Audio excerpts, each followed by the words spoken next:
तमिलनाडु प्रदेश के मदुरई की एक अदालत के अंदर जज साहब होते हैं मुथु कुमारन। उनकी अदालत में सुनवाई चल रही थी। कटघरे के अंदर 9 पुलिस वाले खड़े हुए थे। उन 9 पुलिस वालों में एक इंस्पेक्टर साहब होते हैं, 2 सब इंस्पेक्टर होते हैं, 2 ही हेड कांस्टेबल होते हैं और 4 सिपाही होते हैं।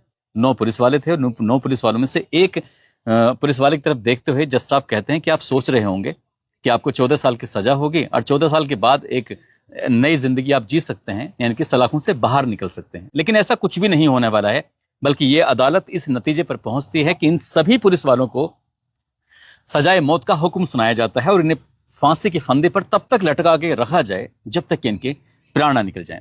पुलिस वालों ने जैसे ही सुना, पुलिस वालों की आंखों में भी आंसू आ जाते हैं। वो भी सोचने पर मजबूर हो जाते हैं कि आखिरकार ऐसा हमने क्यों किया था, यही सोच रहे थे। तभी जज साहब फिर से कहते हैं कि एक बार फांसी के फंदे पर लटकाने के बाद जब इनके प्राण निकल जाएं तो इन्हें फिर से फांसी के फंदे पर लटका कर रखा जाए और ये इत्मीनान किया जाए कि ये बिल्कुल पूरी तरह से मर चुके हैं, यानी कि इन्होंने एक नहीं 2 अपराध किए हैं और दोनों अपराधों की अलग अलग 2 ही सजा दी जाएगी, वो भी मौत की सजा दी जाएगी। इस तरह की बात होती है। अदालत में बहुत सारे पत्रकार भी थे, बहुत सारे वकील भी थे और भी बहुत लोग थे। ये जानना चाहते थे कि आखिरकार 6 साल के बाद जो इस मामले में फैसला आ रहा है तो क्या फैसला होगा, और इस फैसले की गूंज फिर अखबार हो या फिर न्यूज चैनल हो या सोशल मीडिया के अलग अलग प्लेटफॉर्म हो, हर जगह वायरल होना शुरू हो जाती है। हर कोई ये जानने में जुट जाता है कि मामला क्या है। दरअसल 10 पुलिस वाले होते हैं, उन्होंने अपनी कस्टडी में बाप और बेटे को रखा था और बहुत बुरी तरह से यातनाएं दी थी और उन्हें इतनी यातनाएं दी थी कि दोनों ही बाप बेटों की मौत हो जाती है। लेकिन उनकी मौत के कुछ दिनों के बाद उन 10 पुलिस वालों में से एक सब इंस्पेक्टर होता है, उसकी कोरोना से मौत हो जाती है। लेकिन बचते हैं 9 पुलिस वाले जिनको सजाए मौत का हुक्म सुनाया जाता है। क्या है इसके पीछे की कहानी, इस कहानी से जानते हैं। आदाब, नमस्कार, सत श्री अकाल। मैं उस्मान सैफी। लॉकडाउन का वो दौर चल रहा था और ये आदेश दिया गया था कि लोग अपने घरों से बाहर ना निकलें, ज्यादा देर तक दुकानें न खोलें। जो जरूरत की चीज है उसी के लिए ही दुकानें शॉप खुलेंगी, इसके अलावा नहीं खुलेंगी। ऐसे ही तमिलनाडु प्रदेश का जिला लगता है तूतीकोरन, और तूतीकोरन जिले का एक थाना लगता है जिसका नाम है सातानुकूलम। सातानुकूलम की ये बात है, उसी के ही इलाके, उसी के अंतर्गत आने वाला एक कामराज चौक लगता है। कामराज चौक से कुछ पुलिस वालों का जो दल था, उनके दल ये गश्ती करते हुए निकल रहा था और जैसे निकल रहा था एक मोबाइल की शॉप खुली हुई थी और उस मोबाइल की शॉप का मालिक होता है 59 साल का पी जयराम था। उसके पास में एक कस्टमर यानी ग्राहक खड़ा हुआ है। ग्राहक जैसे ही बात कर रहा था, देखो पुलिस वाले जा रहे हैं और आप इस शटर को थोड़ा सा डाउन कर लो, नीचे कर लो, ताकि पुलिस वाले कुछ ना कहें। तभी उस व्यक्ति को थोड़ा सा गुस्सा आता है। उसने कहा कि इन पुलिस वालों की मेरे सामने तो बिल्कुल भी बात करने की जरूरत नहीं है। चोर ये, लुटेरे ये, डाकू ये, ऐसा कौन सा अपराध है ये पुलिस वाले जो नहीं करते हैं। वो जज्बात में आने के बाद, जोश में आने के बाद उस दुकानदार ने, उस मोबाइल की शॉप के मालिक ने कुछ ऐसी ही बात कर दी। वो नहीं जानता था कि ये बात उसके जो मुंह से निकली है, ये बात निकल के पुलिस वालों के पास तक पहुंच जाएगी। और ये बात पुलिस वालों के पास तक पहुंच गई थी और जिस रूप में बोली गई थी उससे भी भयानक रूप में वहां तक जब पहुंचाई जाती है तो ये थानेदार होता है, थानेदार को बहुत ज्यादा गुस्सा आता है। यानी कि सातानुकूलम का जो थानेदार होता है, इंस्पेक्टर श्रीधर को बहुत ज्यादा गुस्सा आता है। उसकी ईगो हर्ट हो जाती है। अब ईगो हर्ट हो जाती है तो 19 जून 2020 की शाम लगभग 7:30 बजे के आसपास का वक्त हो रहा था। एक बार फिर से गश्ती दल निकला हुआ जा रहा था और गश्ती दल को याद दिलाया जाता है कि साहब देखो, ये मोबाइल वाला वही वाला है जो हम पुलिस वालों के लिए आलोचना कर रहा था, उल्टी सीधी बातें कर रहा था। पुलिस वाले उसे खींचते हुए दुकान के अंदर से सीधा लेके आ जाते हैं थाने में, और थाने में लाने के बाद उसको शुरुआत में तो बैठा दिया जाता है। लेकिन इसी बीच में इस दुकानदार यानी कि व्यापारी जो होता है, जिसका नाम पी जयराम होता है, उसके बेटे को ये बात पता चल जाती है और जिसके बेटे का नाम होता है जे वेनिक्स को जब ये बात पता चलती है तो वो दौड़ता हुआ सीधा थाने पहुंच जाता है अपने पिताजी के लिए कि भाई मेरे पिताजी ने ऐसा क्या अपराध कर दिया है कि तुमने इनको यहाँ अपने थाने में बिठा के रखा हुआ है। पुलिस वालों से जब बेटा पूछता है तो पुलिस वाले कहते हैं कि हमने एक टाइम दिया हुआ है कि दुकान इतनी देर तक खुलेगी, लेकिन इसने ज्यादा देर तक खोली हुई है। हमने पहले भी चेतावनी दी थी लेकिन ये मानता नहीं है, बदमाशी कर रहा था, बहुत ज्यादा बकवास कर रहा है। बस इतना था कि पुलिस वालों ने एकदम बेटे के सामने बाप को पीटना शुरू कर दिया और जैसे ही बाप को पीट रहे थे तो बेटे को भी गुस्सा आता है। कहता है कि इतना बड़ा अपराध तो कर नहीं दिया है कि तुम इन्हें बेवजह मार रहे हो, पीट रहे हो, देर तक दुकान खोल दी है तो कोई बहुत बड़ा अपराध नहीं हो गया है। तभी पुलिस वालों को और गुस्सा आता है। तो अभी तक तो बेटे को, बाप को रखा हुआ था और फिर बेटे को भी खींच के अंदर ले आते हैं जहां पर हवालात होती है। अब हवालात के अंदर बाप को भी पीट रहे थे, बेटे को भी पीट रहे थे। इस थाने के अंदर लगभग 10 पुलिस वाले जो होते हैं, उन 10 पुलिस वालों में जो भी आ रहा था अपना हाथ साफ कर रहा था। अब ये बात इस जो बाप और बेटे हैं इनके परिवार वालों को पता चल जाती है, जो आसपास के लोग होते हैं उन्हें पता चल जाती है। वो थाने में अंदर आने की जब कोशिश कर रहे थे तो पुलिस वालों ने बाहर रोक दिया कि आप यहीं रुके रहो। और उनसे पूछा जाता है कि आप लोग यहाँ क्या करने आए हो, क्यों आए हो? तो कहते हैं कि साहब हम जो पी जयराम हैं उनके लिए आए हैं और वेनिश के लिए आए हैं, वेनिक्स के लिए, आप उन्हें छोड़ दीजिए, ऐसी क्या बात है? तो पुलिस वाले ने समझा कर कह देते हैं कि तुम घर जाओ और हम इन्हें छोड़ देंगे। लेकिन वो इंतजार करते रहते हैं और पूरी रात ऐसे ही बीत जाती है इंतजार करते करते। लेकिन अंदर जो चल रहा था इसकी किसी ने कल्पना नहीं की थी। बाप और बेटे को वो पीट रहे थे, जब पीटते पीटते जब और मन कर रहा था तो उनके शरीर पर सिर्फ और सिर्फ अंडरवियर बचा था। और अंडरवियर बचने के बाद जब पूरी नग्न अवस्था में हो जाते हैं तब उनको उल्टा करके मेज पर लिटाया जाता है। लिटाने के बाद फिर उन्हें डंडे से पीटा जाता है, खूब पीटा जाता है, कूल्हे पे पीटा जाता है, पीठ पे पीटा जाता है, टांगों पे पीटा जाता है। वो हिले ना डुले ना, इधर से उधर ना छटपटाएं। तो उनके पुलिस वालों ने हाथ पकड़े हुए थे, पैर पकड़े हुए थे और यातनाएं इसी तरह से दी जा रही थी। उधर बाहर परिवार वाले इंतजार कर रहे हैं कि अब छूटेंगे अब छूटेंगे, लेकिन वो छूटने की स्थिति में आते नहीं है। पूरी रात ऐसे ही गुजर जाती है। जब उनके शरीर से ब्लड बहने लगता है, खून बहने लगता है, तो इसी बीच में पुलिस वालों ने जब आराम लिया, आराम लेने के बाद उनसे कहा कि जितना भी फर्श पर ये खून फैला हुआ है ना, इस खून को जितनी जल्दी साफ करोगे और बिना किसी शोर शराबे के साफ करोगे उतना ही तुम्हारे लिए अच्छा होगा। अगर तुमने चीखने चिल्लाने की कोशिश की तो जैसे अभी पिटे थे फिर दोबारा से पिटाई तुम्हारी होनी शुरू हो जाएगी।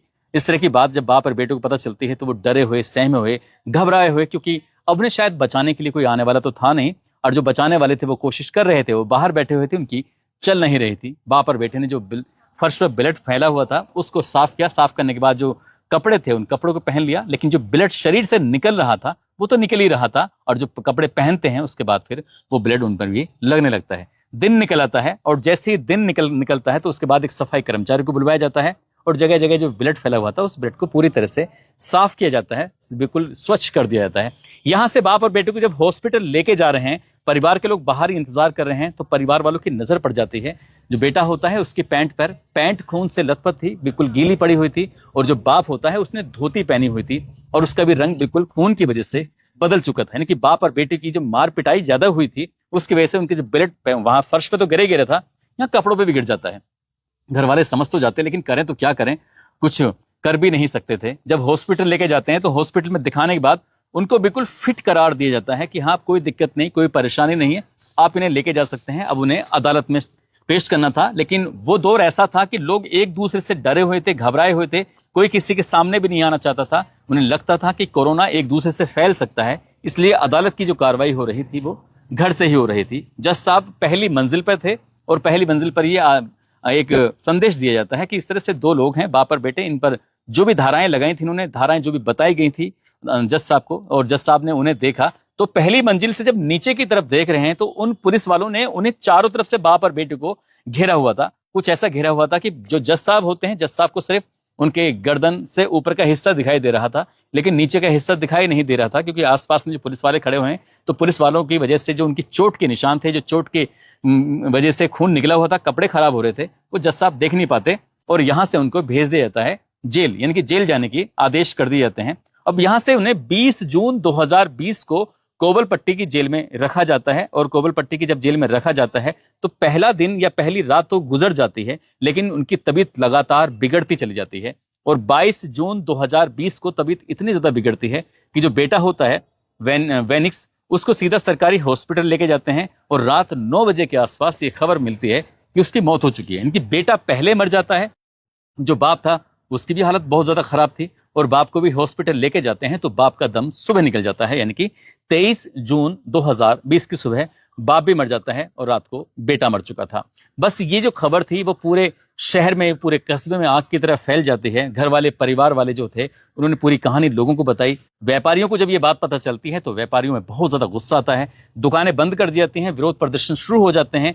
एक दौर तो ऐसा था कि लोगों को एक दूसरे से मिलने में भी आपत्ति थी, क्योंकि लॉकडाउन का समय चल रहा था, डर था कि कोरोना न फैल जाए। फिर लोगों में इतना गुस्सा आता है कि लोग सड़कों पर उतर आते हैं और पुलिस वालों के खिलाफ हंगामा, विरोध प्रदर्शन करना शुरू कर देते हैं। विरोध प्रदर्शन चल रहा था और ये मामला फिर नेशनल न्यूज बन जाती है। अखबार कोई सा ऐसा नहीं था जहां पर एक खबर नहीं थी, सोशल मीडिया का ऐसा कोई प्लेटफॉर्म नहीं था जहां बाप और बेटे की जो खबर थी वो चल नहीं रही थी। और देखते ही देखते सरकार पर भी थोड़ा प्रेशर बन जाता है, पुलिस ने ये अपराध किया है इसलिए पुलिस से ये जांच ना करा के सीबीसीआईडी से ही जांच करवाई जाती है और सीबीसीआईडी इस मामले की जांच पड़ताल कर ही रही थी। तभी 24 जून 2020 को मद्रास हाई कोर्ट की जो मदुरै बेंच होती है वो बेंच इस मामले को संज्ञान ले लेती है और संज्ञान लेने के बाद कहती है कि इस मामले की जांच जो होगी वो सीबीआई करेगी। अब सीबीआई को जांच सौंपी जाती है 28 जून 2020 को। अब सीबीआई इस मामले की जांच पड़ताल करने में जुट जाती है और यहाँ पर एफआईआर दर्ज होती है। जो एसएचओ होता है, इंस्पेक्टर, इसका नाम एस श्रीधर होता है, sub inspector P Raghu Ganesh होता है, के बालकृष्णन और पालू दरे, ये 3 सब इंस्पेक्टर होते हैं, एक इंस्पेक्टर होता है। हेड कांस्टेबल 2 होते हैं, एक एस मरुगन और ए समादुरई।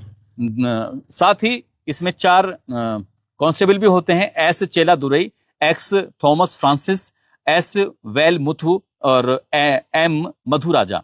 तो इन 10 पुलिस वालों के खिलाफ एफआईआर दर्ज कर दी जाती है और एफआईआर दर्ज करने के बाद सबसे पहले इनको सस्पेंड किया जाता है। सस्पेंड करने के बाद इनको गिरफ्तार किया जाता है और गिरफ्तार करने के बाद उनको जेल भेज दिया जाता है। और जब ये जेल में थे तो इसी बीच में अगस्त 2020 की बात है, सब इंस्पेक्टर जो होता है जिसका नाम पालू दरई होता है, उसकी कोरोना से मौत हो जाती है। और जैसी मौत होती है तो 10 पुलिस वालों में से बचते हैं 9 पुलिस वाले। कहानी आगे बढ़ जाती है। सीबीआई इस मामले की जांच पड़ताल कर रही थी। 25 सितंबर 2020 को चार्जशीट लगाई जाती है और चार्जशीट लगाने के बाद 18 फरवरी 2021 से इस मामले में ट्रायल शुरू हो जाता है। और ट्रायल शुरू होने के बाद जैसे ट्रायल शुरू हो जाता है वैसे एकदम से ट्रायल पर रोक भी लग जाती है, यानी कि इस पर कुछ सुनवाई जो थी लगातार टल रही थी। साल 2021 से लेकर साल 2025 तक कोई भी सुनवाई नहीं होती, एकदम मामला टला हुआ रहता है। लेकिन जुलाई 2025 की बात है, जो इसमें मुख्य आरोपी होता है, उस मुख्य आरोपी ने कहा कि मैं इस मामले का सरकारी गवाह बन जाऊंगा, उस रात की जो कहानी है उस कहानी को पूरी बताऊंगा और मुझे सरकारी गवाह बना लीजिए और जो भी होगा वो देखा जाएगा। उसने एक याचिका डाली, लेकिन अदालत ने उसकी याचिका को सुनते हुए उसको खारिज कर दिया और खारिज करते उसको ये कहा कि तुम पूरी सजा के हकदार हो, तुम थाने के इंचार्ज थे, मालिक थे, तुम जैसा चाहते वैसा हो जाता, तुम चाहते तो दोनों बाप और बेटे किसी भी कीमत पर मारे नहीं जाते, इसलिए तुम सरकारी गवाह बनकर इस पूरे रास्ते से बाहर निकलने की कोशिश कर रहे हो। ऐसा नहीं हो पाएगा, ऐसा होता भी नहीं है। और नवंबर 2025 की ही बात है, फिर अदालत की तरफ से एक आदेश दिया जाता है कि महज 3 महीने के अंदर इस मामले की जो सुनवाई है, ट्रायल है, वो खत्म किया जाए, इसको ज्यादा लंबा ना खींचा जाए। उसके बाद लगातार सुनवाई पर सुनवाई होती है, यानी कि तारीख पर तारीख आती है और जब सुनवाई होती है तो उसके एक तारीख आती है 23 मार्च 2026। उस सेशन कोर्ट ने इन सभी पुलिस वालों को दोषी माना और दोषी मानते हुए इसी बीच में एक महिला पुलिस वाली थी, कांस्टेबल थी, उसने उस रात का जो पूरी कहानी थी वो अदालत में गवाही के रूप में जब अदालत को सुनाई थी, तब वाकई अदालत को और जो सुनने वाले थे उनको भी हैरानी होती है। हालांकि सीबीआई ने जो इस मामले की जांच पड़ताल की थी, बहुत सारे लोगों से पड़ताल करने के बाद 2700 कुछ पेज की, यानी 2427 पेज की एक रिपोर्ट तैयार की थी जो अदालत में पेश की गई थी। और जज साहब भी इस पूरी कहानी को सुनने के बाद खुद हैरानी में पड़ जाते हैं कि रक्षक ही भक्षक आखिरकार कैसे बन सकता है। 6 अप्रैल 2026 को जज मुथु कुमारन होते हैं, उन्होंने केंद्र सरकार और राज्य सरकार यानी कि तमिलनाडु सरकार को एक पत्र भी लिखा था और ये जानना चाहता कि ये केस है, इस केस में क्या होना चाहिए, क्या करना चाहिए, इनको क्या सजा दी जानी चाहिए। तब केंद्र सरकार और राज्य सरकार की तरफ से कहा जाता है कि इनको ज्यादा से ज्यादा सजा दी जानी चाहिए, इसलिए इस मामले को rare of the rarest case में शामिल कर दिया जाता है और जो 9 पुलिस वाले होते हैं उन 9 पुलिस वालों को सजाए मौत का हुक्म सुनाया जाता है। इसी बीच में जज साहब ने एक पुलिस वाले की तरफ देखा और देखकर कहा कि तुम सोच रहे होगे कि 14 साल की सजा होगी, उसके बाद सजा पूरी होके तुम लोग बाहर निकल आओगे और एक सामान्य जिंदगी जी सकते हो, लेकिन ये सपना है, ऐसा बिल्कुल भी पूरा नहीं होने वाला है। तुम्हें सजाए मौत का हुक्म सुनाया जाता है, वो भी एक बार नहीं 2 बार। पहली बार तुम्हें बाप के लिए फांसी के फंदे पर लटकाया जाएगा और फिर दूसरी बार बेटे के लिए फांसी के फंदे पर लटकाया जाएगा और तब तक फांसी के फंदे पर लटका के रखा जाएगा जब तक क्या तुम्हारे प्राण ना निकल जाएं। बस इतना था कि 9 पुलिस वालों को एक साथ फांसी की सजा देने का जब हुक्म होता है तो ये सोशल मीडिया पर कहानी बहुत तेजी के साथ वायरल होना शुरू हो जाती है। सभी लोग जानने में जुट जाते हैं कि पूरी कहानी क्या है और जब पूरी कहानी के बारे में पता चलता है तो लोगों को इस बात पर बड़ा दुख हो रहा था, अफसोस हो रहा था कि पुलिस वाले इन्हें रक्षा के लिए बनाया जाता है। एक जरा सी बात पर पुलिस वालों को जब बोल दिया जाता है, अक्सर पुलिस वालों को पीठ पीछे तो बहुत गालियां देते हैं लोग। अगर पुलिस वाले अपनी ही तारीफें, अपनी ही बातें पीठ पीछे लोगों के सुन लें कि हमारे बारे में लोग क्या कहते हैं, तो फिर तो सभी लोगों को ये मार मार के उनकी हत्या कर देंगे। कस्टडी में जिस तरह से बाप और बेटे की हत्या की गई थी, इसलिए अगर अच्छे काम करेंगे तो सभी लोग तारीफ भी करेंगे। हालांकि हर पुलिस वाले एक जैसे भी नहीं होते हैं, अच्छे भी पुलिस वाले होते हैं, बुरे भी होते हैं, लेकिन बुराई ज्यादा होती है कि पुलिस वालों की अच्छाई थोड़ा कम होती है।